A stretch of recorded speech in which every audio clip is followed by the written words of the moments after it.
The year was 2001. In the wake of the September 11th terrorist attack, studios struggled with the proper way to market and release their films, while still being sensitive to the devastating event that had just occurred. Many films were delayed from their original release dates to give the companies and audiences more time to figure out the best way forward. One film, however, was thought to be a slam dunk. A feel-good period story about a man who loses his memory and is taken in by the people of a small town when they believe he's a long-lost son and World War II hero. After all, it came from a respected Oscar-nominated filmmaker and starred a hugely popular lead actor in the midst of a successful dramatic turn in his career. But when The Majestic was released, talks of award nominations were quickly replaced with questions of how it could have gone wrong. Time to kick back with a bucket of popcorn and find out what the f*** happened to this movie. Frank Darabont was born in a refugee camp in France in 1959 to parents who fled Hungary during the 1956 Hungarian Revolution. His large family eventually made their way to Los Angeles. As a teen, he attended the famed Hollywood High School, where he would meet and form a lifelong friendship with writer Michael Sloan. After high school, Darabont skipped out on college and followed his love of movies to an usher and concession job at the renowned Grauman's Chinese Theater, no doubt where he developed a deep admiration for old-school movie theaters.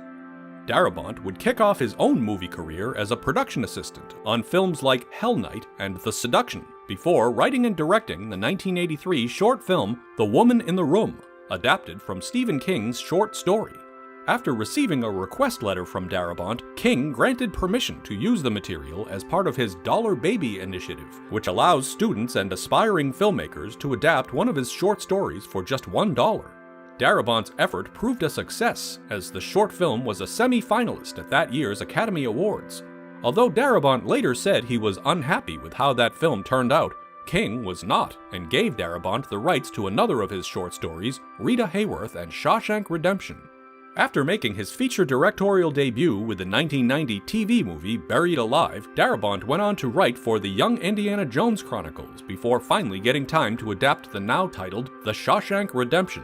Despite being hailed by many as one of the greatest movies ever made, at the time of its release in 1994, it was actually considered a financial flop, pulling in just $16 million off a $25 million budget. But critical raves would help the film find award recognition when it was nominated for 7 Oscars, including Best Adapted Screenplay for Darabont. Darabont would follow that prison-based Stephen King adaptation with another prison-based Stephen King adaptation, The Green Mile. It was during production on that movie when Darabont's old friend Michael Sloan presented him with an original screenplay he had written, titled The Bijou. Darabont loved the script, comparing it to the work of the great Frank Capra, and agreed to start on the project as soon as he finished The Green Mile. Between the two projects, Darabont's stock would rise yet again, as The Green Mile became a box office smash with nearly $270 million worldwide, with Darabont collecting another 2 Academy Award nominations for Best Picture and Best Adapted Screenplay. True to his word, Darabont immediately got to work on The Bijou, which ultimately got a name change to The Majestic after it was believed that Bijou was a little too obscure, particularly after some believed Shawshank Redemption didn't perform better at the box office for similar reasons. Apparently, The Majestic just sounded more majestic. With a script and title in place, it was time for casting. Darabont first offered the lead role of blacklisted amnesiac screenwriter Peter Appleton to his Green Mile star Tom Hanks, who turned it down. It was then offered to Matt Damon, who passed so he could instead star in The Bourne Identity, which in hindsight was 100% the right decision.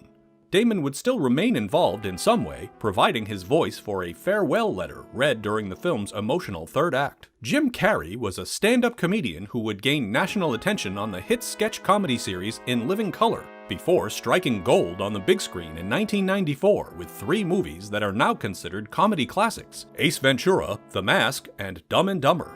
In the 1990s, Jim Carrey was considered the funniest man in America by many, although apparently not his fellow Batman Forever villain Tommy Lee Jones, who could not sanction his buffoonery.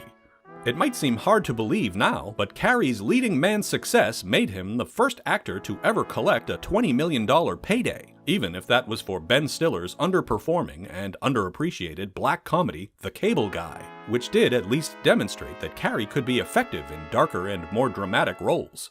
That would lead to the starring role in The Truman Show, for which Carrey earned rave reviews for his subdued and moving performance as a man who discovers his entire life was fabricated for reality TV. Carrey would go on to receive several award nominations and won a Golden Globe, yet was denied an Oscar nomination. He followed a similar trend the next year, playing Andy Kaufman in Man on the Moon, receiving more critical praise and a Golden Globe, while again getting snubbed by the Academy. It was at this time, when Carrey was taking on more dramatic material and proving he was more than the guy who talked out of his butt, that he was approached for The Majestic. Carrey signed on immediately, again securing his full $20 million quote. With a $72 million budget, including Carrey's hefty paycheck, The Majestic began rolling cameras in March 2001, starting in Los Angeles before moving north to the more peaceful Ferndale, California, where the bulk of filming took place. The movie would pay homage to those who were actually a part of Senator Joseph McCarthy's communist witch hunt. For example, the town of Lawson was named after screenwriter John Howard Lawson, one of many blacklisted screenwriters in the 1950s. Martin Landau's character, Harry Trimble, was a play on blacklisted writer Dalton Trumbo, and Carrey's Peter Appleton was a nod to McCarthy's hometown of Appleton, Wisconsin. In addition to Carrey and Landau, the impressive cast included such talent as Bob Balaban, Ron Rifkin, Hal Holbrook, Catherine Dent, Brent Briscoe, and Darabont regular Jeffrey DeMunn. Laurie Holden, best known at the time for her enigmatic character on The X-Files, was chosen to play the romantic interest. The film would also feature cameos from Hollywood heavyweights like Gary Marshall, Sidney Pollack, Rob Reiner, and his father Carl as unseen studio executives, with Darabont focusing the camera on Carrey's face while he receives dubious script notes, a likely jab at his own time politely nodding at asinine studio suggestions. For the film within a film, Sand Pirates of the Sahara, featuring a swashbuckling Bruce Campbell, Darabont tapped his old Nightmare on Elm Street 3 Dream Warriors collaborator Chuck Russell. At the time, Russell was shooting the Dwayne Johnson Mummy prequel The Scorpion King, and he let Darabont use props from the movie to boost the Sand Pirates' production value. Raiders of the Lost Ark fans will recognize the golden idol Darabont borrowed from another friend, Steven Spielberg. After principal photography finished in June 2001, it was time to edit and test the film. Darabont already had success with longer runtimes, with Shawshank reaching 2 hours and 22 minutes, and the far more lucrative Green Mile at a bladder-challenging 3 hours and 9 minutes. So the studio didn't really interfere with Darabont's desire to make The Majestic a longer movie, although they would test a shorter version of the film, only for the longer version to test much higher. Ultimately, The Majestic would lock picture at 2 hours and 33 minutes. With a seemingly prime release date of December 21st, 2001, The Majestic was the talk of the town, with comparisons to the Frank Capra Jimmy Stewart classic Mr. Smith Goes to Washington. It was seen as a potential breakout, with predictions it would be the big winner come Oscar night, a reasonable wager considering it was from a filmmaker with a critical track record and a lead actor that couldn't possibly be passed over a third time for a Best Actor nomination from the Academy, right? Well, then the film was released. The first reviews called it overlong with a forced sentimentality and said that it aimed to be an inspiring tale, but failed due to being slow-paced and overly sappy. A few critics did enjoy the takedown of McCarthyism, and Roger Ebert said it was a proud, patriotic hymn to America. Carrey's performance would split critics, with some claiming he was badly miscast or perceiving it as blatant Oscar chasing, while others hailed it as Carrey's best performance to date, even saying he exhibited Jimmy Stewart everyman qualities. But critics were not the only ones who thumbed their noses at this ode to the magic of the cinema. Unlike the titular resurrected theater, audiences simply didn't show up. The film would open in 8th place with just 4.9 million. Unfortunately arriving on screens the same day as The Fellowship of the Ring, and suffering against competition that included other newcomers Jimmy Neutron and stoner comedy How High, as well as the lasting power of Ocean's 11, Vanilla Sky, Harry Potter and the Sorcerer's Stone, and even the parody Not Another Teen Movie. Needless to say, it was not a Merry Christmas for The Majestic and everyone involved. There was a lot of Monday morning conjecture, as no one had really imagined it could bomb so badly. Sure, the reviews and crowded marketplace definitely played a factor, but some believed the film didn't really have a targeted audience, noting that typical Jim Carrey fans expect to see him at least being somewhat funny, but the trailers featured no comedy whatsoever. Others thought that although the film represented the faith and freedoms of America and was a loving acknowledgement of the soldiers who had previously fought and died for those freedoms, audiences just were not ready for that yet after 9/11.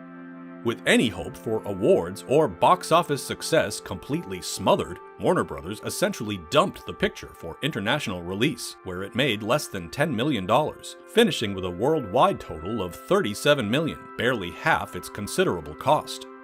The following year, reeling from the Majestic's critical thrashing and financial failure, along with the infamous catastrophe Pluto Nash, the movie's production company Castle Rock Entertainment became a casualty when its staff was slashed and its operations absorbed by Warner Bros. But Jim Carrey didn't lose a step, with his next movie, Bruce Almighty, still remaining the biggest box office hit of his career, and he followed that with the acclaimed drama Eternal Sunshine of the Spotless Mind, for which he would, once again, get ignored for an Oscar nomination. For his part, Carrey hasn't really spoken much about The Majestic, only briefly saying that it's his least favorite role and that he regrets accepting it. Frank Darabont sings a different tune, however, saying he's extremely proud of the movie and that it achieved exactly what he wanted to make. Darabont would return to the world of Stephen King adaptations in 2007 with The Mist, followed by developing the Walking Dead cable series, although he would be fired by the network after just a season and a half of the zombie smash. Of course, that led to a lawsuit and $200 million settlement, so it seems like he recovered just fine. But while The Majestic is perceived as a major bomb, it does seem to have caught on in the 2 decades since its release, with solid user ratings and reviews on IMDb and Amazon. It appears that without all the expectation and hype, The Majestic may have finally found its audience.